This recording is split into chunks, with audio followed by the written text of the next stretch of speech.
Hi hello నమస్తే welcome to hit TV. నేను మీ Shyam. Right, ఈరోజు మన ఇంటర్వ్యూకి అయితే మాత్రం మన స్టూడియోకి స్పెషల్ గెస్ట్ రావడం జరిగిందనమాట. అయితే గత 2 రోజుల నుంచి బాగా వినిపిస్తున్న వార్త ఏంటంటే, ఒక కేసు విషయంగా వచ్చేటప్పటికి చాలామంది చాలా మీడియాలో ఏంటంటే రకరకాల వాదనలు కానీ, లేదంటే రకరకాల డిబేట్స్ కానీ, లేదంటే రకరకాల ఆడియో లీక్స్ అని చెప్పని వాటి గురించి డిస్కషన్స్ అని ఇలా రకరకాలుగా జరగడం జరుగుతుంది అన్నమాట. అయితే దీనికి సంబంధించి అసలు ఎందుకని ఇలా జరుగుతున్నాయి, అదేవిధంగా ఇలా చేయడం వల్ల కరెక్టా రైట్ అనే విషయం పైన అయితే మాత్రం మనం చర్చించుకునే అంశం అయితే ఉంది. రైట్, అయితే దీనికి సంబంధించి పూర్తి విషయాలు అయితే చెప్పడానికి మనకి ప్రముఖ సీనియర్ అడ్వకేట్ అయినటువంటి నాగూర్ బాబు గారు ఈరోజు మా స్టూడియోకి రావడం జరిగింది. సార్ నమస్తే. సార్ నమస్తే అండి. ఎలా ఉన్నారు సార్? ఫైన్ శ్యామ్ గారు. సార్, గత 2 రోజుల నుంచి కూడా చాలా వార్తలు ఇంకా పెరిగిపోయినాయి సార్ దాని గురించి. ఎందుకంటే ఆల్రెడీ మీరు ఒక కేసు మీద మీరు రన్ అవ్వడం అయితే జరుగుతుంది, నడిపించడం. అయితే ఈ కేసు వచ్చేటప్పటికి దానికి సంబంధించిన ప్రూఫ్స్ అనేవి కూడా మీరు సబ్మిట్ చేయడం జరిగింది, కేసు పెట్టడం జరిగింది. ఇలా అనేక రకాలుగా అయితే మాత్రం కేసు అనేది ముందుకు వెళుతుంది. కానీ చాలా వరకు మీడియా ఛానల్స్లో కానీ, సోషల్ మీడియాలో కానీ, ప్రతి చోట కూడా దీనికి సంబంధించిన ఆడియో లీక్స్ అని చెప్పని ఆ రోజు మీరు చెప్పారు. వాటి గురించి కూడా డీటెయిల్గా మాకు చెప్పారు. ఆడియో లీక్స్ అనే వారి గురించి క్లియర్గా చెప్పారు. కానీ ఇంకా అవే వైరల్ అవుతున్నాయి ఇంకా. అంటే ఇక్కడ నా డౌట్ అంటే ఏంటంటే సార్, ఇప్పుడు ఒక విక్టిమ్ కేసు పెట్టినప్పుడు అక్యూజ్డ్ అయినటువంటి వాళ్ళు కోర్టుకి సరెండర్ అవ్వకపోయినా, లేదంటే పోలీసుల అదుపులోకి రాకపోయినా, కానీ దానికి సంబంధించిన వివరాలు ఏవైతే ఉన్నాయో కోర్టుకి సబ్మిట్ చేయాల్సినవి, పోలీసులకు సబ్మిట్ చేయాల్సినవి ముందుగానే మీడియాకి రిలీజ్ చేయడం వల్ల దీనివల్ల చాలా వైరల్గా స్ప్రెడ్ అయిపోయి తినేదో మంచివాడు అన్నట్టుగా పోర్ట్రేట్ చేసుకోవడానికి కానీ ఇట్లా ప్రయత్నించడానికి జరుగుతుంది. ఇప్పుడు జరిగిన ప్రాసెస్ అయితే అది. దీని మీద మీరంటే చాలా కఠినమైన చర్యలు కూడా మీరు తీసుకోవడం కూడా జరిగింది. దానిపైన ఒకసారి నాకు వివరణగా చెప్పండి. అంటే ఇట్లా చేయడం అనేది కరెక్టా కాదనేది ఒకసారి నాకు చెప్పాలి. యాక్చువల్గా ఇంతకుముందు మనకు ఒక డిబేట్ ఆల్రెడీ జరిగింది. కేసు ఏంటి డీటెయిల్స్ అనేది మీకు ఇప్పుడు అందరికీ ప్రజలకు ఒక అవగాహన కూడా వచ్చింది. రీసెంట్గా మనం ఒక ప్రెస్ మీట్ దానిలో కూడా చెప్పామన్నమాట. అవును సార్. కేసు డీటెయిల్స్ అనేది తెలిసిపోయింది. ఇప్పుడు అక్యూజ్డ్కి విక్టిమ్కి ఎప్పుడూ కూడా సేమ్ రైట్స్ అండ్ ప్రివిలేజెస్ ఉండవు. ఓకే, అక్యూజ్డ్ అనేవాడు నిందితుడు. ఈ కేసులో ఈ అభియోగాలు మోపబడినటువంటి వ్యక్తి. అతను ప్రూవ్ చేసుకోవాల్సింది న్యాయస్థానం ముందు. అండ్ ఇతనికి ఒక సెలబ్రిటీ స్టేటస్ ఉంది. నేను మంచి పనులు చేస్తున్నాను అనే ఒక భావన ప్రజల్లో ఉంది. సో ఈ కేసులో పర్టికులర్గా 376 సెక్షన్స్ కింద, 328 కింద కేసు బుక్ అయినప్పుడు నువ్వు నిజంగా నిజాయితీ పరుడివి, ఏ తప్పు చేయలేదు, ఏ క్రైమ్కి నువ్వు కమిట్ అవ్వకపోతే దేశం వదిలిపెట్టి పారిపోవాల్సిన నెసెసిటీ లేదు. ఓకే, ఎఫ్ఐఆర్ రిజిస్టర్ అయిన వెంటనే దేశం వదిలిపెట్టి పారిపోయాడు. నెసెసిటీ లేదు. నువ్వు ప్రజల్లో మంచోడివి కదా, నీకు సెలబ్రిటీ స్టేటస్ ఉంది కదా, నీకు డిపార్ట్మెంట్లు ఇంతకుముందు డిపార్ట్మెంట్ సపోర్ట్ కూడా ఉన్నట్టు ప్రూవ్ అయింది కదా. ఉన్నప్పుడు నీ అంతటి నువ్వు స్వచ్ఛందంగా వచ్చి నేను ఏ తప్పు చేయలేదు, నేను ఏ క్రైమ్ చేయలేదు, నేనే ఇలా బాధింపబడ్డాను అని నువ్వు ఒక వివరణ ఇచ్చుకునే నెసెసిటీ నీకుంది. నువ్వు వచ్చి ఈవెన్ అరెస్ట్ అవుతారు డెఫినెట్గా. న్యాయస్థానం ముందు నిన్ను నువ్వు ప్రూవ్ చేసుకునే అవకాశం కూడా ఉంది. కానీ ఇక్కడ మా క్వశ్చన్ ఏంటంటే, నువ్వు క్రైమ్ కమిట్ అయ్యావు కాబట్టే దేశం వదిలిపెట్టి పారిపోయావు. ఓకే, లేకపోతే నువ్వు పారిపోవు. ఇండియాలో ఉంటే ఎక్కడున్నా సరే తెలంగాణ పోలీసులు అరెస్ట్ చేస్తారనే ఇన్సిడెంట్స్ నువ్వు చూసావు కాబట్టి. ఓకే, జానీ మాస్టర్ గారి కేసు విషయం చూసాం. అవును, ఆయన ఎన్ని రోజులు అరెస్ట్ చేయగలిగారు? గట్టిగా 2 రోజులు, 2 డేస్లో. అవును, 2 డేస్లో. మనం చూస్తే ఆ కేసులో జానీ మాస్టర్ గారి కేసు విషయంలో ఆయనకి ఎలాంటి క్రిమినల్ ఇంటెన్షన్ లేదు. ఆయనకి పాపం ఎలా తప్పించుకోవాలో కూడా తెలియదు కాబట్టి 2 రోజులు దొరికిపోయాడు అనుకుందాం. బట్ ఇతనికి క్రిమినల్ ఇంటెన్షన్ ఉంది. ఏ స్టేషన్కి వెళ్తున్నారు అక్యూజ్డ్ కాదు, బాధితురాలు ఏ స్టేషన్కి వెళ్తుంది, విక్టిమ్ ఏ స్టేషన్కి వెళ్తుంది, అక్కడి నుంచి మళ్ళీ ఎక్కడికి వెళ్ళింది అనే మానిటరింగ్ చేస్తూ ఉన్నాడు. ఓకే, సో నువ్వు క్రైమ్ కమిట్ అయ్యి ఉన్నావు కాబట్టి నీకు తెలుసు ఏం జరిగింది పరిస్థితి అని. అందుకే నువ్వు ఇండియాలో ఎక్కడున్నా అరెస్ట్ అవుతావు అన్న భయంతో నువ్వు క్రైమ్ కమిట్ అయ్యావు కాబట్టి దేశం వదిలిపెట్టి పారిపోయావు. ఓకే, ఫస్ట్ అది వెళ్ళిన తర్వాత ఇతను ఏం చేస్తున్నాడంటే వీళ్ళిద్దరి మధ్య ఒక సంవత్సర కాలం పాటు జర్నీ ఉందని మనకు అర్థమవుతుంది. అవును సార్. ఆ జర్నీలో అది ఒక మూవీకి సంబంధించింది అయి ఉండొచ్చు, ఒక పర్సనల్ రిలేషన్షిప్ అయి ఉండొచ్చు, లేకపోతే ఇతను క్రైమ్ అయితే మనం మాట్లాడుతున్నాం ఆ క్రైమ్ అతను ఫస్ట్ కమిట్ అయి ఉన్నాడు. కాబట్టి ఈ ఇన్సిడెంట్స్ అన్నీ జరిగిన సందర్భంలో నువ్వు కొన్ని ఆడియోస్ని నీకు అనుకూలంగా చెప్పించుకొని పెట్టుకున్నావు. ఓకే. వాటిల్లో కొన్ని ఎడిటెడ్ ఉన్నాయి, కొన్ని ఫ్యాబ్రికేటెడ్ ఉంటాయి, కొన్ని స్క్రిప్టెడ్ ఉంటాయి. ఇవి మనం ఆల్రెడీ డిస్కస్ చేసుకున్నాం. తల లేదు తోక లేదు, దానికి ఏమి ఉండదు. ఇంకా అదేలేండి, నువ్వు ఏదో తప్పు చేసావు, ఆ తప్పుని కప్పించుకోవడం కోసం సంవత్సర కాలంలో నీకు ఏ ఎవిడెన్సెస్ కావాలో క్రియేట్ చేసి పెట్టుకున్నావు. అంతే. నువ్వు నిజంగా ప్రూవ్ చేసుకోవాలంటే కోర్టు పరిధిలోకి వచ్చి న్యాయస్థానం ముందు నిలబడి జడ్జి గారికి అవన్నీ సబ్మిట్ చేసి నీ స్టేట్మెంట్స్ అన్ని రికార్డ్ చేసి ఏ డివైస్లో రికార్డ్ చేసావో ఆ డివైస్ కూడా ఇచ్చి. ఇలా ఆడియో వదలటం కాదండి, దీనికి ఒక ప్రాసెస్ ఉంది. నువ్వు రావాలి, నువ్వు కూడా 164 స్టేట్మెంట్ ఇవ్వాలి. నీ స్టేట్మెంట్స్ నువ్వు అరెస్ట్ అయిన తర్వాత నువ్వు పోలీసు వారికి నువ్వు ఏం చెప్పాలో చెప్పాలి. తర్వాత జడ్జి గారి ముందు నా దగ్గర ఈ ఆధారాలు ఉన్నాయి నువ్వు సబ్మిట్ చేయాలి. సబ్మిట్ చేసినప్పుడు మీడియాలో వైరల్ అయ్యే ఆడియో తీసుకెళ్ళిస్తే కుదరదు. నువ్వు ఏ డివైస్లో రికార్డ్ చేసావో పర్టికులర్గా ఆ డివైస్ ఇవ్వాలి. ఓకే. ఆ డివైస్ IMEI నెంబరు, అది ఆ డివైస్లో రికార్డ్ అయినట్టు కాన్వర్జేషన్ మొత్తం ఇవ్వాలి, ఎడిట్ చేసింది కాదు. అప్పుడు కూడా దాని మీద కూడా వాదన ఉంటుంది. అంటే న్యాయస్థానాలు, లాయర్లు, వ్యవస్థలు పిచ్చివాళ్ళు కాదు. ఒక డిస్కషన్ అనేది నడిచింది దాని మీద కూడా. అంటే ఒక అబ్బాయి న్యాచురల్గా మాట్లాడితే ఎలా ఉంటుంది, ఇంటెన్షనల్గా మాట్లాడిస్తూ రికార్డ్ చేస్తే ఎలా ఉంటుంది, దీని వెనకమాలున్న క్రిమినల్ ఇంటెన్షన్ ఏంటి, ఈ డిస్కషన్స్ అన్నీ జరిగి కోర్టు పరిధిలో యాక్సెప్టబుల్ అయిన తర్వాత దాన్ని నిజ నిర్ధారణ తేల్చడం కోసం ఫోరెన్సిక్ పంపిస్తారు. ఓకే. ఎవడు పడితే వాడు ఫోరెన్సిక్ పంపించండి, ట్రూత్ ల్యాబ్కి పంపించండి, కుదరదు. మీడియాలో వచ్చిందని పంపించడం కుదరదు. ఎందుకు కుదరదు? కోర్టు డైరెక్ట్ చేయాలి. ఫోరెన్సిక్ అనేది ఒక గవర్నమెంట్ అథారిటీకి ఉన్నటువంటి బాడీ, దాన్ని కోర్టు డైరెక్షన్ తోటి వెళ్ళాలి. ఇదేమన్నా రోడ్డు అమ్మిడి టెస్టులు చేయించుకునే ల్యాబా, లేదా బ్లడ్ టెస్ట్ లాగా ఎక్కడ పడితే అక్కడ చేస్తారా? అవును, ఒక ప్రాసెస్ ఉంది కదా. అవును సార్. ఆ ప్రాసెస్ ఉన్నప్పుడు ఆ ప్రాసెస్ని ఫాలో అవ్వాలి. చట్టాలు ఎలా చెప్తున్నాయి అలా ఫాలో అవ్వాలి. అది ఫాలో అవ్వకుండా దేశం వదిలిపెట్టి పారిపోయి ఈ బాధితురాల్ని ఇంకా వేదనలకు గురి చేయడం కోసం, అంటే పర్టికులర్గా కంప్లైంట్ కాపీలో తను క్లియర్గా మెన్షన్ చేసింది ఏమని, నాకు సంబంధించిన కొన్ని స్క్రిప్టెడ్, ఎడిటెడ్, ఫ్యాబ్రికేటెడ్ ఆడియోస్ తన దగ్గర పెట్టుకొని గత 3 నెలల నుంచి కొంతమంది సెలబ్రిటీస్ని పిలిపించుకొని, కొంతమంది తనకు అనుకూలంగా ఉన్న వాళ్ళు పిలిపించుకొని, ఇన్ఫ్లుయెన్సర్స్ని పిలిపించుకొని నా గురించి తప్పుడు ప్రచారాలు చేస్తూ నన్ను బ్లాక్మెయిల్ చేస్తూ ఉన్నాడన్నది కూడా కంప్లైంట్ కాపీలో ఉన్నది. ఓకే. ఇది కూడా ఉన్నది. నువ్వు ఏ బ్లాక్మెయిల్ అయితే నువ్వు చేస్తున్నావు అని చెప్పావో ఇప్పుడు కూడా అదే బ్లాక్మెయిల్ చేసి చూపించావు.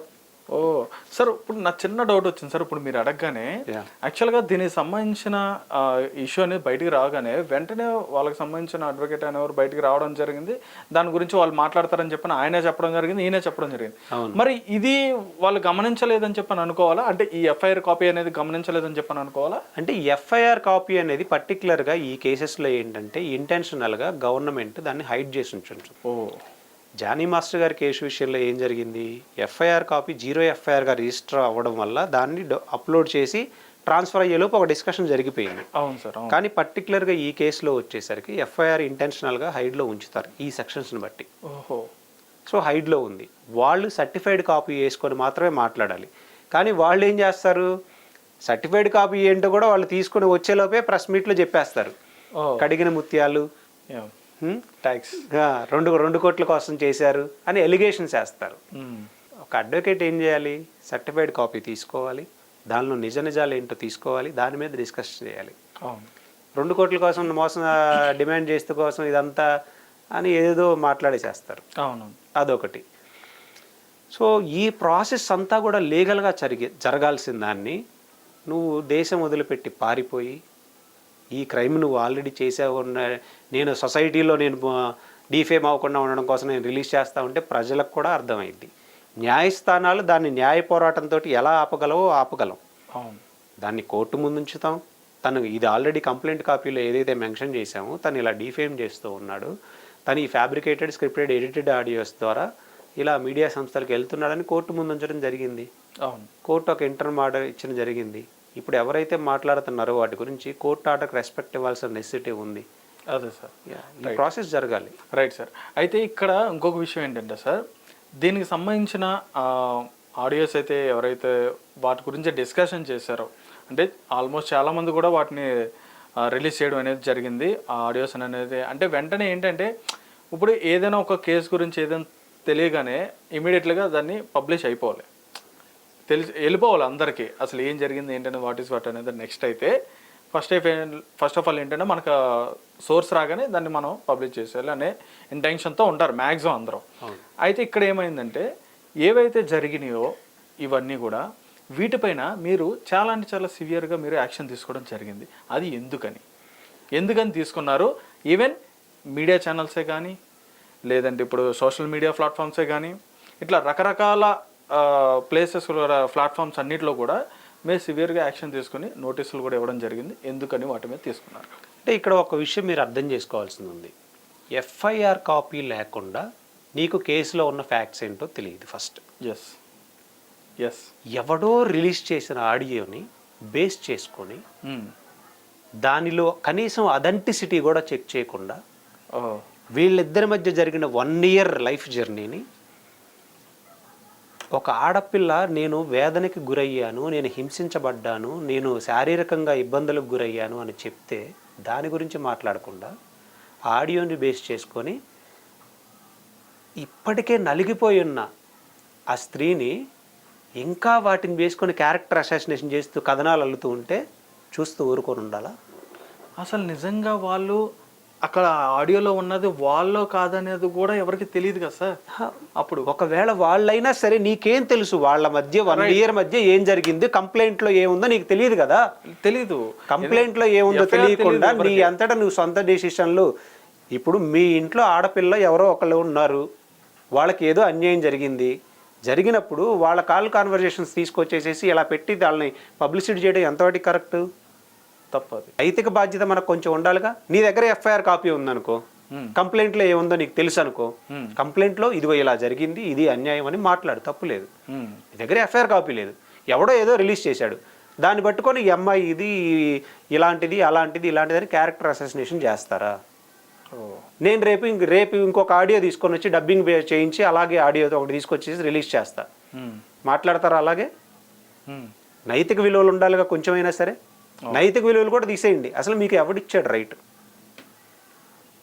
ఒక విక్టిమ్కి సంబంధించిన పేరు కూడా పబ్లిష్ చేయకూడదు అని చట్టం చెప్తుంది 72 of BNS. అవును సార్. ఏ విక్టిము పర్టికులర్గా ఫోక్సో కానీ లేకపోతే ఇలా లైంగిక వేధింపులకు గురైనటువంటి బాధిత మహిళలకు సంబంధించిన 378 కేసెస్ కానీ ఇలాంటి కేసెస్లో కనీసం విక్టిమ్ అనాలి లేదా బాధితురాలి అనాలి, కానీ వాళ్ళకి సంబంధించిన ఐడెంటిటీ ఎక్కడా రివీల్ చేయకూడదు అని చట్టం చెప్తుంటే ఆ అమ్మాయే ఇలా, ఈ అమ్మాయి ఇలా, తనే ఇలా చేసింది, తనే అలా చేసింది అని తన క్యారెక్టర్ను మొత్తం ఓడదీసి మీరు రోడ్డు మీద పెట్టేస్తారా? సో దానికి న్యాయ పోరాటం చేయడం తప్పులేదుగా. మాకున్న అల్టిమేట్ వే ఒకటే, హైకోర్టును అప్రోచ్ అవ్వడం. సిపి గారిని కలిసాం, సిపి గారికి రిప్రజెంటేషన్ ఇచ్చిన తర్వాత హైకోర్టును అప్రోచ్ అయ్యాం. ధర్మాసనం చాలా సీరియస్గా తీసుకుంది, వాళ్ళు ఒక ఇంటర్మ్ ఆర్డర్ ఇచ్చేశారు. సో చట్టం తన పని తను చేసుకుంటూ వెళ్తుంది. అడగడంలో తప్పే ఉంది. అతను నిజంగా ప్రూవ్ చేసుకోవాలనుకుంటే డే 1 తను స్వచ్ఛందంగా ముందుకొచ్చి తను కోర్టులో ప్రూవ్ చేసుకోవాలి. అవును సార్. ప్రూవ్ చేసుకున్న తర్వాత అప్పుడు మాట్లాడితే ఓకే నిజంగా ఇతను బాధింపబడ్డాడని మాట్లాడుకోవచ్చు. అదే కోర్టు పరిధిలో యాక్సెప్టబుల్ అయిన తర్వాత. అవ్వకుండానే ముందుగానే డిసైడ్ చేస్తారంటే ఒక బాధిత మహిళ కనీసం బతకనివ్వరు అన్నమాట. ఎవరన్నా రేపొద్దున ఇలాగే చేస్తూ ఉంటే ఆడపిల్లల జీవితాలను మొత్తం తీసుకొచ్చేసేసి రికార్డింగ్స్ పెట్టేసేసి వాళ్ళంతా వాళ్ళు స్వచ్ఛందంగా సూసైడ్ చేసుకునే స్టేజ్కి తీసుకెళ్తారు వీళ్ళంతా కలిసి. దీనికి ఒక అడ్డుకట్ట వేయాలన్న ఉద్దేశంతో ఈరోజు మీరు చూడండి, చాలా నేను అబ్జర్వ్ చేస్తా ఉన్నా, ఏదన్నా అయింది అంటే అమ్మాయి విషయంలో తీసుకొచ్చేసి ఒక ఆడియో పెట్టేస్తారు. నువ్వెవడరా పెట్టడానికి? అవును, నీకు ఎవడిచ్చాడు రైటు? వాళ్ళిద్దరి మధ్య పర్సనల్ ఇంటిమేసీతో 100 మాట్లాడుకుంటారు. అవును. ఇప్పుడు ఒక భార్యాభర్త వాళ్ళ పర్సనల్ కన్వర్జేషన్తో మాట్లాడుకుందారు అనుకుందాం, దాన్ని తీసుకొచ్చేసి డిస్కషన్ చేసి వాళ్ళ ప్రైవేట్ రూమ్లో ఉన్న మాట్లాడుకున్న దాన్ని తీసుకొచ్చేసి మనం పెట్టేస్తామా డిస్కషను? క్రైమ్. మన ఇంట్లో ఆడపిల్లలే ఉంటే మన ఇంట్లో ఇలా జరిగితే ఇలా చేస్తామా? చేయం కదా. సేమ్ అంతేగా ఇది కూడా. అవును సార్. ఇప్పుడు నాకు ఈ నష్టం జరిగింది, నేను ఇలా వేధింపులకు గురయ్యాను, బాధిత మహిళ చెప్తూ ఉంటే కంప్లైంట్ కాపీ పెట్టుకొని దాని గురించి మాట్లాడకుండా ఎవడో నిందితుడు, తప్పు చేసిన నిందితుడు, దేశం వదిలిపెట్టి పారిపోయిన నిందితుడు, ఆ నిందితుడు రిలీజ్ చేసిన ఆడియోస్ని బేస్ చేసుకొని తన క్యారెక్టర్ ఇది అని డిసైడ్ చేస్తారా? దాని మీద మేము హైకోర్టుకి వెళ్ళడం జరిగింది. అదే సార్. అయితే ఇక్కడ ముఖ్యంగా మీరు నిన్న జరిగిన విషయం కూడా మనం మాట్లాడుకుంటే కనుక మీరు ఏదైతే కేసెస్ మీద కొంతమందిని నోటీసులు అయితే ఇవ్వడం జరిగిందో వాళ్ళు వచ్చేటప్పటికి దాసరి విజ్ఞాన్ అనే ఒక వ్యక్తి పైన, అదేవిధంగా కరాటి కళ్యాణి గారి మీద, శేఖర్ భాషా గారి మీద, తర్వాత మహిదర్ అనే ఒక యూట్యూబర్ మీద కూడా మీరు వాళ్ళ పేర్లు కూడా మెన్షన్ చేయడం జరిగింది. దానికి సంబంధించిన సెక్షన్స్ కూడా మీరు చెప్పడం కూడా జరిగింది. కానీ వీళ్ళని ఎందుకని అని నా ప్రశ్న. అంటే వీళ్ళని ఎందుకంటే ఎప్పుడైతే రిట్ పిటిషన్కి వెళ్ళామో, రిట్ పిటిషన్కి వెళ్ళినప్పుడు ఆటోమేటిక్గా గవర్నమెంట్ అనేది వాళ్ళ యాక్షన్ స్టార్ట్ చేసిందండి. పర్టికులర్గా వీళ్ళు ఆ ఆడియోస్ని బేస్ చేసుకొని ఈ అమ్మాయి ఇదే, తనొక అలాంటి క్యారెక్టర్, తను ఆ మోసాలు చేసింది, తను ఇది చేసింది, తను ఏదన్నా మోసాలు చేసుంటే ఆ మోసాలకు పోయిన బాధ్యతలు ఆ క్రైమ్స్కి సంబంధించిన పర్టికులర్ ఎఫ్ఐఆర్లు తీసుకొని ముందుకు రండి. ఫస్ట్ పాయింట్, నీ దగ్గర ఏమీ లేదు, ఎఫ్ఐఆర్లు ఉండవు, ఎవరు మోసపోయారో తెలియదు, ఏదో ఒక ఆడియో వచ్చింది, ఆడియో పెట్టుకొని మీరు మాట్లాడేసేస్తారు. ఇప్పుడు ఒక క్రైమ్ జరిగింది అనుకుందాం, ఈ అమ్మాయి నిజంగా ఒక 100 మందిని ఇలా మోసం చేసింది అనుకుందాం, ఆ 100 మంది బాధితులు మరి కేసులు పెట్టుంటారుగా. అవును సార్. సరే, మీరన్న వాదనలోకే నేను వస్తా. హర్షసాయిని ఈ బాధితురాలే మోసం చేసింది అనుకుంటే, హర్షసాయి ఏం రోడ్డమిటి తిరిగే వ్యక్తి కాదుగా, ఒక సెలబ్రిటీగా. ఆ సెలబ్రిటీ అయినప్పుడు ఆ సెలబ్రిటీ వెళ్ళి కేసు పెట్టొచ్చు, పోలీస్ స్టేషన్కి స్వచ్ఛందంగా వెళ్ళి ఎందుకు 1 year ఆ విల్లాలో ఉన్నాడు, తనకు హక్కు ఉంది కదా. తను బాధింపబడినప్పుడు ఈరోజు మనం వైజాగ్ కేసు ఒకటి చూసాం, వైజాగ్ సిపి గారు ప్రెస్ మీట్ పెట్టి చూశారు, హనీ ట్రాప్ అని ఏదో. అవును సార్. మరి అక్కడ వేధింపులకు గురైన వ్యక్తి వెళ్ళి కేసు పెడితే పోలీసులు చర్య తీసుకున్నారా లేదా? తీసుకున్న యాక్షన్. మరి నువ్వు ఎందుకు పారిపోయా దేశం వదిలిపెట్టి? 3 నెలల నుంచి నువ్వు కూర్చొని ఐటీసీలో లేకపోతే నోవాటెల్లో కూర్చొని అందరికి డిఫెండ్ చేస్తా ఎందుకు కూర్చున్నా? 3 నెలలు ఇలా యూట్యూబర్స్కి వాళ్ళకి ఎందుకు వీళ్ళని నాశనం చేయడానికి కంకణం కట్టుకొని కూర్చున్నావు? ఎందుకు వెళ్ళాలా నువ్వు ముందు పోలీస్ స్టేషన్కి? ఎందుకు కంప్లైంట్ ఇవ్వాలా? ఇంటెన్షనల్గా తను క్రైమ్ చేశాడు, ఆ క్రైమ్ నుంచి తప్పించుకోవడం కోసం వీళ్ళందరినీ సొసైటీలో డిఫేమ్ చేసి వీళ్ళని బ్లాక్మెయిల్ చేయాలా, వేధింపులకు గురి చేయాలా, వీళ్ళ మీద తప్పుడు కేసులు పెట్టాలా, వీళ్ళని సర్వనాశనం చేయాలని కంకణం కట్టుకున్నాడు కాబట్టే అతను ఇదంతా చేశాడు. వీళ్ళందరినీ ఉపయోగించుకోవచ్చు. అవును, అనుకోవడం కాదు, క్లియర్గా అర్థమైపోతుంది.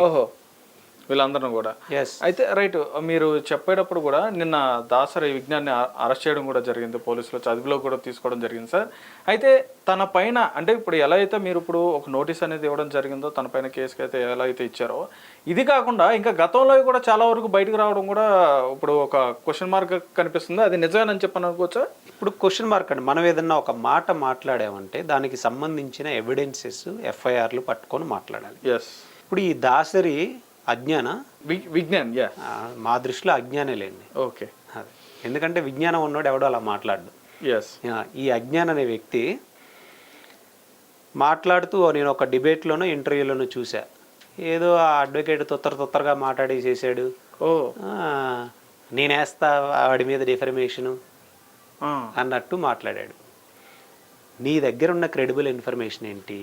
ఆ ఆడియోస్ని పట్టుకొని ఈ అమ్మాయే, ఈ బాధితురాలే హర్షసాయిని రేప్ చేసింది, ఈ బాధితురాలే టాబ్లెట్స్ ఇచ్చింది, ఈ బాధితురాలే వీడియోస్ రికార్డ్ చేసింది, ఈ ఇప్పుడు బాధితుడు అని నువ్వు మాట్లాడావే, దేన్ని బేస్ చేసుకొని మాట్లాడా? హర్షసాయి ఎక్కడన్నా కంప్లైంట్ ఇచ్చాడా? ఎందుకు హర్షసాయి కంప్లైంట్ ఇవ్వలేదు? ఇన్ని డిస్కషన్స్ పెట్టావే, ఒక్క ఆడియోని బేస్ చేసుకొని నీ చరిత్ర తీయడానికి 2 నిమిషాలు పట్ల అడ్వకేట్గా. అంతే కదా సార్. అతని చరిత్ర ఏంటో చెప్పనా? 2019లో నేను ఏదైనా ఇప్పుడు మనకి కృష్ణానగర్లో కానీ ఇలాంటి ఫిలిం నగర్ ఇలాంటి లొకేషన్లో కెమెరాస్ రెంట్కి ఇస్తారు. అవును సార్. నాకు కెమెరా రెంట్కి కావాలని 2 రోజులు కావాలని చెప్పి తీసుకొని వెళ్ళిపోయి ఆ కెమెరాలను అమ్మేసుకొని గోవా వెళ్ళి జల్సాలు చేసిన వ్యక్తి.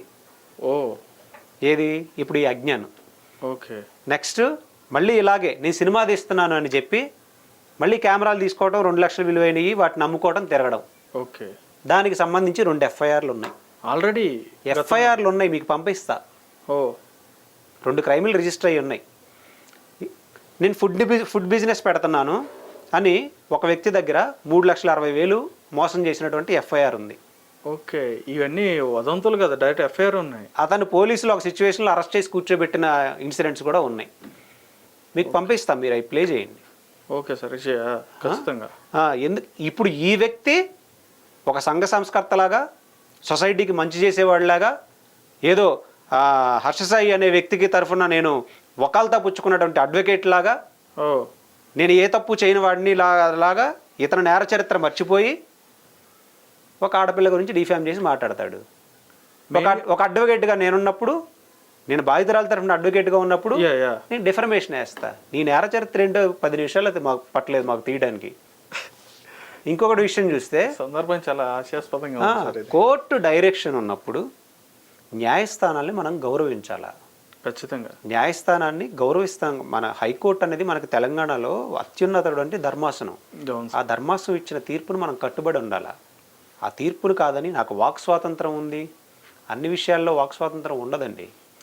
కొన్ని విషయాల్లో విక్టిమ్కి సంబంధించినటువంటి కొన్ని రైట్స్ ఉన్నాయి, చట్టాలు ఉన్నాయి.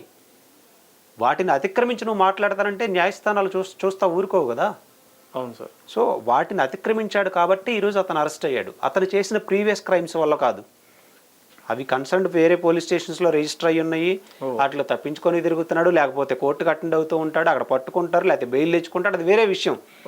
పర్టికులర్గా ఈ కేసుకు సంబంధించి ఇంటెన్షనల్గా ఆ స్క్రిప్టెడ్ ఫ్యాబ్రికేటెడ్ ఆడియోస్ పట్టుకొని బాధితురాలని ఇంకా వేధింపులకు గురి చేస్తూ, బాధితురాలి క్యారెక్టర్ డిఫేమ్ చేస్తూ, ఆ బాధితురాలు ఇది అని చిత్రీకరణలకు గురి చేస్తూ అదే సార్ చేస్తున్నాడు. కాబట్టి సెక్షన్ 72 ఆఫ్ బిఎన్ఎస్ కింద అండ్ ఐటీ యాక్ట్ 67 కింద and at the same time 356(1) కింద పోలీసులు ఎఫ్ఐఆర్ నమోదు చేసి ఈ 10 రోజుల కాలంలో ఇతను ఏమేమైతే మాట్లాడాడో అన్ని ఎవిడెన్సెస్ రికార్డ్ చేసి విత్ ఎవిడెన్సెస్ తోటి అతన్ని అరెస్ట్ చేసి కోర్టు ముందు ఉంచారు.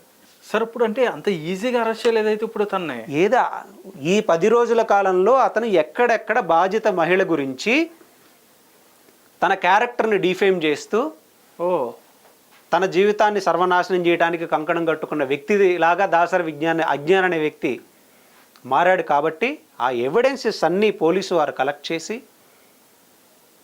అంటే అది ఎంత దారుణంగా మాట్లాడుతున్నాడంటే కొన్ని ఇంటర్వ్యూస్లో నేను చూశాను. ఈ బాధిత మహిళ హర్షసాయికి ట్యాబ్లెట్స్ ఇచ్చి అన్కాన్షియస్లోకి స్టేజ్లోకి తీసుకెళ్ళిపోయి హర్షసాయిని రేప్ చేసిందంట. కళ్ళ కట్టినట్టు చెప్తున్నారు. అయితే కళ్ళ కట్టినట్టు ఈయన దగ్గరుండి చూశాడు. లేకపోతే హర్షసాయి వెళ్ళి పోలీసులకు కంప్లైంట్ ఇవ్వకుండా దాసరి అజ్ఞాన్ అనే వ్యక్తికి ఇచ్చాడు కంప్లైంట్. ఆయన డిఫెండ్ చేస్తున్నాడు అన్నమాట. అయితే అర్థమవుతుందా? అదే సార్. నిజంగా అలా జరుగుంటే ఏం చేయాలి?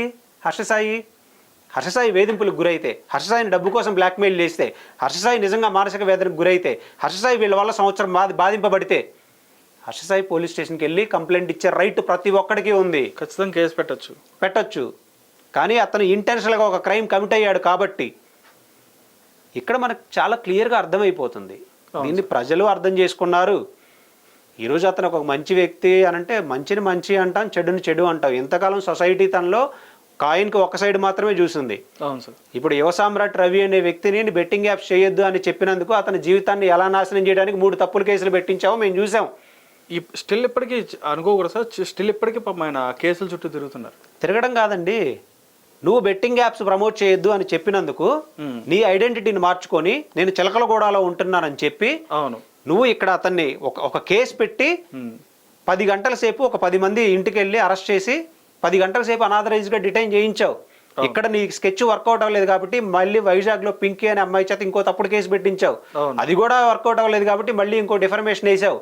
అవును సార్. అంటే నిన్ను క్వశ్చన్ చేస్తేనే ఇన్ని కేసులు పెట్టినోడివి, నువ్వు నిజంగా ఇన్ని బాధింపులకి, ఇన్ని వేధింపులకి, ఇన్ని బ్లాక్మెయిల్స్కి, ఇంత డబ్బు కోసం నువ్వు నిజంగా రేపుకి గురైతే, ఈ హర్షసాయి అనే వ్యక్తి గురైతే కేసు పెట్టడా? బయటికి రావాలి కదా సార్. కేసు ఇంతకాలం వెయిట్ చేస్తాడా? 1 year. మాట్లాడే వాళ్ళకి కొంచెం అన్న ఇంగిత జ్ఞానం అనేది పెట్టాలిగా. అది లేకుండా ఏదో ఒక ఆడియో పెట్టుకొని ఆ అమ్మాయి జీవితాన్ని నాశనం చేయడానికి కంగణం కట్టుకుంటే న్యాయ వ్యవస్థ ఎప్పుడూ చూస్తూ ఊరుకోదు. న్యాయం అనేది ఎప్పుడు న్యాయస్థానాలకు అర్థమవుతుంది, అడ్వకేట్స్కి అర్థమవుతుంది, పోలీసు వారికి అర్థమవుతుంది. వాళ్ళు చేయాల్సిన ఏం చేయాలో చట్టపరిధిలో వాళ్ళు చేస్తూనే ఉంటారు. అదే సార్. అయితే రైట్, ఇక్కడ ఇంకొక విషయం ఏంటంటే సార్, ఇది యాక్చువల్గా కంటెంట్ ఆఫ్ ది కోర్ట్ అని చెప్పని కొన్ని విషయాల్లో కొన్ని సందర్భాల్లో కూడా మనం అంటూ ఉంటాం. అంటే దీనికి సంబంధించి కోర్టులో ఒక కేసు అనేది రన్ అవుతుంటే దానికి సంబంధించిన బయట ఏమైనా దానికి యాంటీగా ఏమైనా జరగడానికి కానీ, యాక్టివిటీస్ ఏమైనా జరగడానికి కానీ, లేదంటే అటు ఇది ఫ్యాబ్రికేట్ చేయడానికి కానీ, ఇట్లాంటివి ఏమైనా చేసినా కానీ, లేదంటే ఇంకా తీర్పు రాకుండానే బయట నుంచే జడ్జిమెంట్ అనేది పాస్ అవ్వడానికి కానీ, ఇట్లాంటివి ఏమైనా దోహదపడుతూ ఉంటే కనుక వాటిని సంబంధించి కంటెంట్ ఆఫ్ ది కోర్ట్ అని చెప్పని అది కోర్టు ధిక్కారంగా భావించడం అనేది జరుగుతుంది. రైట్, ఇక్కడ చాలామంది ఏమని అడుగుతున్నారంటే, అంటే ఈ వర్డ్ జనరల్గా ఎవరికి కూడా తెలిసి ఉండకపోవచ్చు, కొంతమంది వరకు అయితే మాత్రం మ్యాక్సిమం తెలిసి ఉంటుంది సార్. ఇప్పుడు మా మీడియా ఫీల్డ్కి సంబంధించి కానీ ఇటువంటి వారందరూ కూడా జనరల్గా ఈ వర్డ్ అనేది తెలుస్తుంది. గ్యాగ్ ఆర్డర్ అని చెప్పనేది వేసుంటారు అని చెప్పన్నట్టుగా కూడా అంటున్నారు sir. In case gag order అనేది వేస్తే కనుక ఈవెన్ ఎవ్వరు కూడా మాట్లాడకూడదు దీనికి సంబంధించిన ఇష్యూ గురించి. ఈవెన్ విక్టిమ్ సైడ్ వాళ్ళు కూడా దీని గురించి కూడా మాట్లాడకూడదు అనే అంత స్ట్రిక్ట్గా ఉంటుంది. అయితే దీన్ని గ్యాగ్ ఆర్డర్గా వేశారా లేదంటే నార్మల్గా వేశారా అని చెప్పని ఒక క్వశ్చన్ మార్క్ కూడా నడుస్తుంది. అది మీరే చెప్పాలి. లేదండి, ఇప్పుడు కంటెంట్ ఆఫ్ కోర్ట్ అనేది ఎప్పుడు వస్తుంటే ఇప్పుడు దీన్ని 3 పార్ట్స్గా చూడాలి. ఒక పార్ట్ ఏంటంటే హర్ష సాయి మీద ఇచ్చినటువంటి కంప్లైంట్, దాని legal proceedings, Harsha Sai arrest అయిన తర్వాత కోర్టు పరిధిలోకి వెళ్ళిన తర్వాత లీగల్ ప్రొసీడింగ్స్ జరిగే సెక్షన్ ఒకటి. ఓహో, ఇక్కడ ఇంకొక కేసు ఏంటంటే హర్ష సాయి పంపించినటువంటి ఫ్యాబ్రికేటెడ్ స్క్రిప్టెడ్ ఆడియోస్ని బేస్ చేసుకొని తన క్యారెక్టర్ అసాసినేషన్ చేస్తూ తనని ఒక వేశ్యలాగా, తను ఒక మోసాలు చేసే ఇదిలాగా చిత్రీకరిస్తున్నారు కదా. అవును సార్. దాని మీద వేసిన కేసు ఒకటి. ఇక్కడ 2 ఉన్నాయి. సో హర్ష సాయి ఎప్పుడైతే అరెస్ట్ అవుతాడో, అరెస్ట్ అయిన తర్వాత జరిగే లీగల్ ప్రొసీడింగ్స్ ఒక కోర్టు పరిధిలోకి వస్తాయి. ఇప్పుడు దీన్ని ఆపడం కోసం రిట్ ఆఫ్ మాండమస్ అంటారండి. ఓకే, ఒక విక్టిమ్కి సంబంధించిన కనీసం పేరు కూడా పబ్లిష్ చేయకూడదు, మాట్లాడకూడదు అని చట్టం చెప్తుంటే అక్యూజ్డ్, దేశం వదిలిపెట్టి పారిపోయిన అక్యూజ్డ్ రిలీజ్ చేసిన బేస్డ్ అది రిలీజ్ చేస్తుంటే దాని మీద చర్చ జరుగుతూ తన క్యారెక్టర్ అసాసినేషన్ చేస్తూ విక్టిమ్కి ఉండాల్సిన రైట్స్ని, ప్రివిలేజెస్ ఇక్కడ వైలేట్ అవుతున్నాయి. కాబట్టి దాన్ని కాపాడాల్సిన బాధ్యత గవర్నమెంట్కి ఉంది. కాబట్టి ద రిట్ ఆఫ్ మాండమస్ అంటాం దీన్ని. హైకోర్టులో రిట్ ఆఫ్ మాండమస్ కింద మనం పరిగణలో తీసుకున్నాం. రిట్ ఆఫ్ మాండమస్ కింద మనం కేసు వేయడం జరిగింది. ఓకే, జరిగినప్పుడు దీనిలో పార్టీ ఎవరవుతారు? దీన్ని ఇంప్లిమెంట్ చేయాల్సిన బాధ్యత ఎవరికి ఉంది? గవర్నమెంట్కి ఉంది. సో ఫస్ట్ ఎవరు పార్టీ, ఎవరు టెలికాస్ట్ చేస్తున్నారు? Ministry of broadcasting and technologies, union of India. First ఇవి ఆపాలి అంటే అసలు టెలికాస్ట్ చేయకూడదు. మీ దగ్గర ఒక ఆడియో వచ్చింది, మీకు మినిమం అంటే నాలెడ్జ్ ఉండాలంటే ఈ యూట్యూబ్ వాళ్ళకి వీళ్ళకి మినిమం నాలెడ్జ్ ఉండాలి. ఇక్కడ ఒక అక్యూజ్డ్ ఏదో రిలీజ్ చేశాడు, అతను ఈ కేసులో ముద్దాయి, ఇతను విక్టిమ్కి సంబంధించిన పేరే తీసుకోకూడదంటే ఆడియో మనం ఎలా వేస్తాము? రైట్, దాని రెస్పాన్సిబిలిటీ ఎవరిది? Union of India. So first party ఇక్కడ union of India, ministry of broadcasting and technologies. Second party వచ్చేసి కేసు ఏ గవర్నమెంట్ ఎక్కడ రిజిస్టర్ అయ్యింది? తెలంగాణలో register. Telangana government second party, principal secretary. Third party వచ్చేసేసి వీళ్ళిద్దరేనా? కాదు. కేసు ఏ కన్సర్న్ పోలీస్ స్టేషన్లో రిజిస్టర్ అయింది? నార్సింగ్ పిఎస్. మరి నార్సింగ్ కన్సర్న్ పోలీస్ ఆఫీసర్ ఆయన ఏదో ఒక యాక్షన్ తీసుకోవాలిగా. ఆయన ప్రెస్ మీట్ పెట్టి మీరు ఎవరు కూడా విక్టిమ్కి రైట్స్ ఉన్నాయి, మీరు ఎక్కడ తన గురించి మాట్లాడడానికి వీల్లేదు, హర్ష సాయి అరెస్ట్ అయిన తర్వాత మాత్రమే లీగల్ ప్రొసీడింగ్స్ ఉన్నాయని ఆయన కొన్ని యాక్షన్స్ తీసుకోవాల్సి ఉంది. అవును సార్. సో థర్డ్ పార్టీ ఎవరు? ఆయన. ఇప్పుడు నెక్స్ట్ రిలీజ్ చేస్తుంది ఎవరు? అక్యూజ్డ్. దేశం వదిలిపెట్టి పారిపోయాడు. అక్యూజ్డ్ కూడా వన్ ఆఫ్ ది పార్టీ ఇందులో. అతని మీద కూడా యాక్షన్ ఉండాలిగా. అవును, అదొకటి. నెక్స్ట్ ఏ ప్లాట్ఫామ్లో రిలీజ్ చేస్తున్నారు వీళ్ళు? Social media platform. ఏంటి? యూట్యూబ్, ఇన్స్టాగ్రామ్, ఫేస్బుక్ మనకున్న activated sources. So next party ఎవరు మాకు? Google, YouTube. నెక్స్ట్ ఇంకో పార్టీ ఎవరు? మెటా. వీళ్ళందరూ ఇక్కడ పార్టీస్. మేమేం ప్రేయర్ అడిగాము? విక్టిమ్కి సంబంధించిన అక్యూజ్డ్ రిలీజ్ చేసేటువంటి ఫ్యాబ్రికేటెడ్ స్క్రిప్టెడ్ ఎడిటెడ్ ఆడియోస్ని బేస్ చేసుకొని తన క్యారెక్టర్ అసోసియేషన్ జరుగుతుంది, తను ఆల్రెడీ శారీరక వేధింపులకు గురయ్యి శారీరకంగా హింసించబడి తను ఫినాన్షియల్గా నష్టపోయి ఇంత వేధింపులకు గురైతే కేవలం అక్యూజ్డ్ పారిపోయిన వ్యక్తి, దేశం వదిలిపెట్టి పారిపోయిన వ్యక్తి ఏదో రిలీజ్ చేస్తే వీటిని సర్క్యులేట్ చేస్తూ ఉన్నారు, వీటిని ఆపండి అని ధర్మాసనాన్ని అడగడం జరిగింది. అలాగే అతని యొక్క సోషల్ మీడియా అకౌంట్స్ అన్ని బ్లాక్ లిస్ట్ చేయమంటామని అడగడం జరిగింది. అతను యూట్యూబర్ కదా. అవును సార్. ఏ రోజైనా సరే విక్టిమ్కి సంబంధించిన వీడియోస్ తన దగ్గర ఉన్నాయి, రిలీజ్ చేస్తాడు, దేశం వదిలిపెట్టి పారిపోయాడుగా, అరెస్ట్ చేయరుగా. చేసే అవకాశం ఉంది. అతని ఇన్స్టాగ్రామ్ అకౌంట్, అతని ఫేస్బుక్ అకౌంట్స్, అతని అఫీషియల్ యూట్యూబ్ అకౌంట్స్ అన్ని బ్లాక్ లిస్ట్ చేయమని అడగడం జరిగింది ఒక ప్రేయర్లో. ఇంకొక ప్రేయర్లో విక్టిమ్కు సంబంధించిన ఫ్యాబ్రికేటెడ్ స్క్రిప్టెడ్ ఎడిటెడ్ ఆడియోస్ని ఎవరు ప్లే చేయడానికి లేదు రైట్ అని అడగడం జరిగింది. ఇందులో తప్పేమన్నా ఉందా? లేదు. లేదు. ఇన్ కేస్ ఎవరన్నా చేస్తే వీళ్ళందరినీ అప్పుడు గవర్నమెంట్ మాకు ఆర్డర్ ఇంకో ప్రేయర్ ఏం అడిగామంటే digital media or social media any platform any other ప్లాట్ఫామ్స్లో విక్టిమ్కి సంబంధించినటువంటి రైట్స్ వైలేట్ అవుతున్నాయి కాబట్టి ఎవరు ప్లే చేయడానికి లేదు అని అడిగాం. అవును సార్. ఇన్ కేస్ చేస్తే అలాంటి వాటిని బ్లాక్ లిస్ట్ చేయమని కూడా అడిగాం. ఓకే. కోర్టు ఏంటి ఇమీడియట్గా దీన్ని లంచ్ మోషన్ మూవ్ చేస్తే మాకు ఇంట్రమ్ ఆర్డర్ ఇచ్చారు. ఓ వీళ్ళందరికీ నోటీసులు పంపించండి, పర్సనల్ నోటీసెస్. ఎవరికి? మినిస్ట్రీ ఆఫ్ బ్రాడ్కాస్టింగ్ అండ్ టెక్నాలజీస్కి, యూట్యూబ్కి, గూగుల్కి అండ్ సిపి గారికి అంతకన్నా ముందు ఒక రిప్రజెంటేషన్ ఇచ్చాం, సార్ దీని మీద యాక్షన్ తీసుకోండి అని. ఓ సో ఆయన కూడా పార్టీ కాబట్టి ఆయనకి ఓ సో ఇచ్చినప్పుడు వీళ్ళందరికీ పర్సనల్ నోటీసులు ఇవ్వాలి అని ఎప్పుడైతే కోర్టు డైరెక్షన్ వచ్చిందో ఆటోమేటిక్గా యూట్యూబ్ పార్టీ అయింది. యూట్యూబ్ ఏం చేయాలో చేస్తూ ఉండిద్ది, లీగల్ కంప్లైంట్స్ తీసుకొని యూట్యూబ్ లింక్స్ అన్ని తీసేస్తూ ఉండిద్ది. ఇక్కడ సైబర్ టీమ్ యాక్టివేట్ అయిపోయి ఎవరైతే మాట్లాడారో వాళ్ళ ఛానల్స్ లోంచి తీసేస్తూ ఉంటారు, మానిటర్ అవుతూ ఉంటారు, తీస్తూ ఉంటారు, లింక్స్ అన్ని తొలగిస్తూ ఉంటారు. ఇప్పుడు మహిదర్ వైబ్స్ అనే ఛానల్ ఉంది. ఆ ఛానల్లో మీరు చూస్తే మీకు ఒకసారి మీరు అది ఈసారి చూపించండి, క్లియర్గా గవర్నమెంట్ వీడియోని బ్లాక్ లిస్ట్ లో పెట్టింది అని చెప్తుంది. అంటే ఒక మెకానిజం అనేది కోర్టులో ఎప్పుడైతే మనకి ఇంటర్మ్ ఆర్డర్ వస్తుందో ఆటోమేటిక్గా స్టార్ట్ అయ్యింది.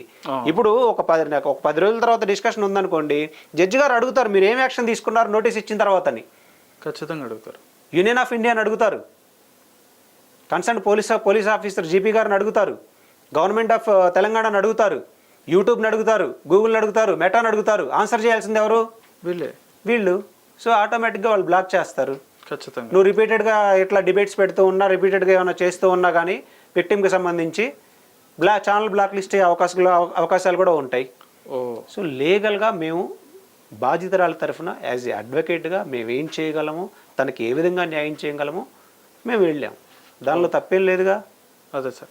సార్ ఇక్కడ మీరు అంటే ఈ పాయింట్స్ మీరు చెప్తున్నాగా నాకు ఒక చిన్న పాయింట్ స్ట్రైక్ అయింది. ఇప్పుడు మీరు ఏ విధంగా అయితే ఒక అక్యూజ్డ్ అనే అతను విక్టిమ్ పెట్టిన కేసుని కూడా అంటే దానికి సంబంధించిన విషయాలను ఏది కూడా బయటికి తీసుకురాకుండా తను వేరే అంటే ఇప్పుడు ఇప్పటికొచ్చి కూడా సరెండర్ అవ్వలేదు అండ్ అదేవిధంగా కోర్టుకి కూడా ఎటువంటివి కూడా సబ్మిట్ చేయలేదు.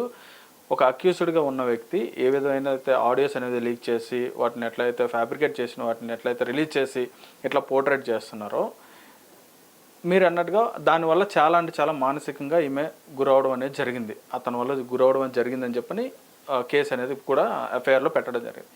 కానీ ఇక్కడ ఇదే విక్టిమ్ని ఈ ఫ్యాబ్రికేటెడ్ వీడియోస్తో ఇంకా మానసికంగా కూడా గురి చేస్తున్నారని చెప్పన్నట్టు నాకు క్లియర్గా కళ్ళగట్టినట్టుగా మీరు చెప్పిన తర్వాత నాకు క్లియర్గా తెలిసింది. అవును, ఇది నిజం అని చెప్పని వాస్తవం అని చెప్పని అనుకోవాలి. అయితే అందుకే ఇప్పుడు కరాటే కళ్యాణి గారి మీద నేను రెస్పెక్ట్ ఇస్తా.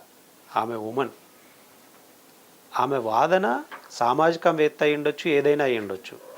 కానీ పర్టికులర్గా ఈ సెక్షన్స్కి సంబంధించి మీరు మాట్లాడకూడదు, ఈ సెక్షన్లో ఉన్నప్పుడు విక్టిమ్ యొక్క ఐడెంటిటీని కానీ విక్టిమ్కి సంబంధించిన ఇది కానీ మీకు ఏం తెలియకుండా మీరు క్యారెక్టర్ అసెషన్ చేయకూడదని చట్టం చెప్తున్నప్పుడు అత్యున్నత న్యాయస్థానం ఆల్రెడీ ఒక ఇంటర్మ్ ఆర్డర్ ఇచ్చినప్పుడు మాట్లాడుతూ ఉంటే పోలీసులు ఆటోమేటిక్గా కేసు రిజిస్టర్ చేస్తారండి.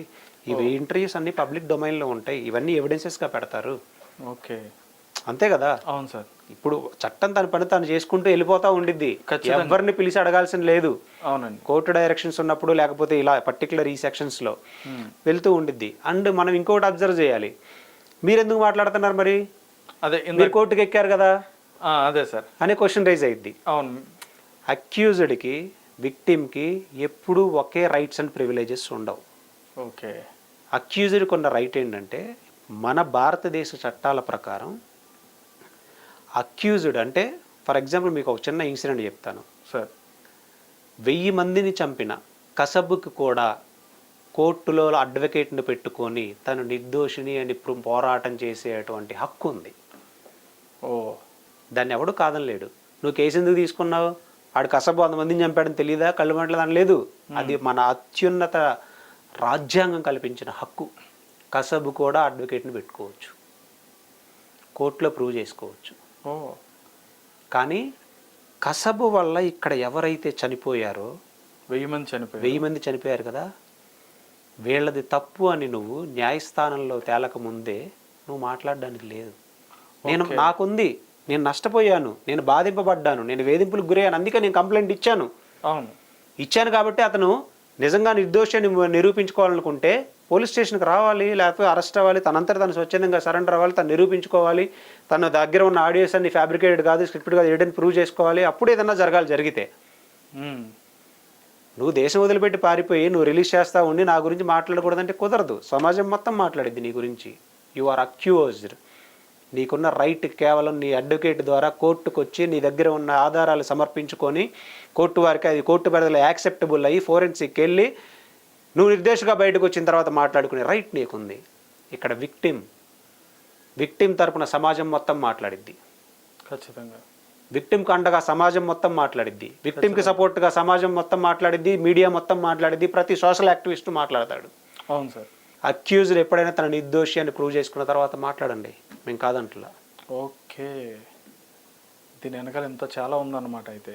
ఎస్. సో ఇవి అన్నీ కూడా తెలుసుకోకుండా ముందుగా ఇష్టం వచ్చినట్టుగా ఏది పడితే అది మాట్లాడడం కానీ, లేదంటే క్యారెక్టర్ అసోసియేషన్ చేయడం కానీ, ఇట్లాంటివన్నీ కూడా చేస్తే ఇంకా అంటే ఇప్పుడైనా కాదు ఇక మీదట ఏ చేసినా కానీ ఇటువంటి యాక్షన్స్ అనేవి తీసుకుంటారని చెప్పని క్లియర్ కట్గా ఈ కేసు ద్వారా కూడా ఒక పాయింట్ అనేది రావడం జరిగింది సార్. అంటే అతను కూడా వెళ్ళొచ్చండి. అతను అరెస్ట్ అయ్యి నాది కోర్ట్ ట్రయల్స్ జరుగుతూ ఉంది, నా డిఫేమ్ అయిపోతూ ఉన్నాను, నాకు ఈ కేసు గురించి ఎవరు మాట్లాడడానికి వీల్లేదు అని అతను కూడా వెళ్ళొచ్చు హైకోర్టుకి. వెళ్ళమనండి, ఎవరు వద్దన్నారు? మేము వద్దనలేదే, మేము వెళ్ళాం కోర్టుకి. అలా కూడా వెళ్ళొచ్చు సార్, రైట్ ఉంది కదా. నేను నిందితుడిని, నేను ఆ శిక్ష పడితే నా నేరం ప్రూవ్ అయిన తర్వాత మాత్రమే నేను నిందితుడిని, నా నేరం ఇంకా ప్రూవ్ అవ్వలేదు, ఓకే, నేను నా స్వచ్ఛందంగా సరెండర్ అయ్యాను, నా ఆడియోస్ అన్ని నేను ఎక్కడా రిలీజ్ చేయకుండా కోర్టు వారికి సమర్పించాను, కాబట్టి దీని గురించి మీడియాలో డిస్కషన్ జరగకుండా నేను హైకోర్టుకి వెళ్తాను నా అడ్వకేట్ ద్వారా అంటే ఎవరు వద్దన్నారు? వెళ్ళండి, అలా వెళ్ళాలి. కానీ అదంతా చేయకుండా నువ్వు దేశం వదిలిపెట్టి పారిపోయి ఏదైతే కంప్లైంట్ కాపీలో ఉందో అవన్నీ వైలేట్ చేస్తూ ఇంకా నాకు మీరు మాట్లాడకూడదంటే ఎట్లా కుదిరిద్ది? డిస్కషన్ చేయడానికి సోర్స్ ఇస్తుంది ఆయన కదా సార్. అయితే అదే కదా, ఇలా అయితే డిస్కషన్ చేయడానికి సోర్స్ ఇస్తుంది ఆయన. ఆడియో లీక్స్ కానీ ఇవన్నీ కూడా ఇచ్చేది ఖచ్చితంగా డిఫెండ్ చేస్తాం. మేము ఎందుకు డిఫెండ్ చేస్తాం అంటే విక్టిమ్ కి అక్యూజ్డ్ కి ఎప్పుడు ఒకే రైట్స్ ఉండవు. తప్పలేదు. ఇప్పుడు ఎందుకు అతను ఫ్రీగా తిరగట్లేదు బయట? ఎందుకు దేశం వదిలిపెట్టి పారిపోయాడు? అంతే. ఎందుకు ఈరోజు విక్టిమ్ బయట తిరుగుతూ ఉంది? అవును సార్, అంతే కదా. ఈ పాయింట్ ఆఫ్ వ్యూ అర్థం చేసుకోవాలి. అంతేగాని ఎవడ పడితే ఆడొస్తాడు, ఏదో పట్టుకుంటాడు, వాడికి ఏం తెలియదు, వాళ్ళిద్దరి మధ్య ఏంటో తెలియదు. కానీ ఒక ఆడియో వచ్చేసిద్ది ఫోన్కి, అది అతను రిలీజ్ చేస్తాడు, దీన్ని పట్టుకొని ఇక చెప్తారు ఈ అమ్మాయి అలాంటిది, ఎంతమందితో ఉంది. ఆ ఆడియోలో వాళ్ళ టోన్ కూడా బేస్ చేసుకొని చెప్పేస్తారు సార్. సరే, వాళ్ళ టోనే అనుకుందాం అండి. అదే సార్, వాళ్ళ ఆమె నిజంగా సరే మాట్లాడింది అనుకుందాం. అనుకుంటే నీకేంటి, నీ పర్సనల్ ఇంటెన్షన్ ఏంటి? నువ్వెవడివి? ఒక విక్టిమ్కి సంబంధించి నువ్వేమన్నా తన అడ్వకేటువా? లేదు. ఈ పర్టిక్యులర్ సెక్షన్ గురించి 376 కేసెస్లో ఐడెంటిటీ కూడా డిస్ప్లే చేయకూడదని చట్టాలు చెప్తున్నప్పుడు తన క్యారెక్టర్ మొత్తాన్ని నువ్వు నించోబెట్టడానికి నీకు ఎవడిచ్చాడు రైటు? కరెక్టే సార్. దాని గురించి డిస్కస్ చేయడానికి, అతని తరఫున వకాల్తా పుచ్చుకోవడానికి నీకు ఎవడిచ్చాడు రైట్? వాళ్ళ అడ్వకేట్కి రైట్ ఉంది, కోర్టులో మాట్లాడతాడు. అవును సార్. వాళ్ళ అడ్వకేట్ రైట్ ఉంది, డిబేట్లో మా ఇంటర్వ్యూలో మాట్లాడతాడు. అవును సార్. నీకేంటి? నేను సంఘ సంస్కర్తని అనుకుంటే నీ సంఘ సంస్కర్త ఏంటో 10 నిమిషాల్లో బయట పెట్టాం. అంతే కదా. నువ్వు ఎలాంటి సంఘ సంస్కర్తవు? అంతే కదా సార్. రైట్. అయితే ఈ కేసుకి సంబంధించిన ప్రెజెంట్ అప్డేట్స్ అయితే ఇవన్నమాట. రైట్. చూశారు కదా. మరి ఇప్పుడైతే మనం ఏ కేసు గురించి మాట్లాడుకున్నాం అది మీకు కూడా తెలిసే ఉంటుంది క్లియర్గా. ఎందుకంటే నాగూర్బాబు గారు చాలా క్లియర్ కట్గా ఇప్పుడు చాలా మందికి కూడా డౌట్స్ అనేవి ఉన్నాయి. ఇందాక నేను అడిగినట్టుగా గ్యాగ్ ఆర్డర్ అయితే ఏదైతే ఉందో దానికి సంబంధించే కానీ, లేదంటే కంటెంప్ట్ ఆఫ్ ది కోర్ట్ సంబంధించే కానీ, ఒక ఆడియోనిగా బేస్ చేసుకొని కానీ, లేదంటే వాళ్ళు చూపించిన ఆధారాలు ఏవైతే ఉన్నాయో అవి కోర్టుకి సబ్మిట్ చేయకుండా ముందుగా వాటిని ఏంటంటే సోషల్ మీడియాలో కానీ ఇటువంటి ప్లాట్ఫామ్స్ మీద రిలీజ్ చేసి వాటిని ఇంకా ఫ్యాబ్రికేట్ చేసి ఇంకా వైరల్ చేసి దాన్ని ఏంటంటే ఒక సింపతిని గెయిన్ చేసుకోవడానికి అయితే మాత్రం ఏదైతే ప్రయత్నాలు చేస్తారో ఇటువంటి చేసే వాళ్ళకైతే మాత్రం ఇటువంటి చర్యలు తప్పవు అని చెప్పినట్టుగా సార్ అయితే మాత్రం క్లియర్ కట్గా మనకి చెప్పడం జరిగింది. అదేవిధంగా దానికి సంబంధించిన కేసెస్ అయితే కూడా ఎవరైతే ఇటువంటివి చేస్తున్నారో వాళ్ళపైన కేసులు అయితే కూడా పెట్టడం కూడా జరిగింది. వాళ్ళని అయితే మాత్రం అదుపులోకి కూడా తీసుకోవడం జరిగింది. ఇంకా ఇట్లాంటి చేసే వాళ్ళని కూడా త్వరలోనూ కూడా అదుపులోకి తీసుకుంటారని కూడా చెప్పారు. అంతేకాకుండా ఏదైతే గవర్నమెంట్ సెక్టరే కానీ అదేవిధంగా ఈ సోషల్ మీడియాకి సంబంధించిన ప్లాట్ఫామ్స్ ఏదైతే ఉన్నాయో వాళ్ళు చేస్తున్న ప్రాసెస్ ఏదైతే ఉందో ఆ వీడియోస్ బ్లాక్ చేయడమే కానీ ఇటువంటివి చేస్తూ ఉంటారు. ఈ ప్రాసెస్లోనే ఇంకా ఇది కాదని చెప్పని ఇంకా వాళ్ళు వీడియోస్ కానీ ఇట్లాంటి అప్లోడ్ చేస్తే కనుక ఖచ్చితంగా ఛానల్ కూడా బ్లాక్ చేసే అవకాశం ఉందని కూడా చెప్పడం జరిగింది సార్. రైట్. సో ఇటువంటి విషయాలు ఏంటైతే మరిన్ని తెలుసుకోవడానికి చూస్తూనే ఉండండి hit TV. Hit TV app ని డౌన్లోడ్ చేసుకోండి. ఇందులో short news, live news, entertainment movies అన్ని అవైలబుల్ గా ఉన్నాయి. Please download Hit TV app. Hit TV app. Hit TV యాప్ని ఫ్రీగా డౌన్లోడ్ చేసుకోండి.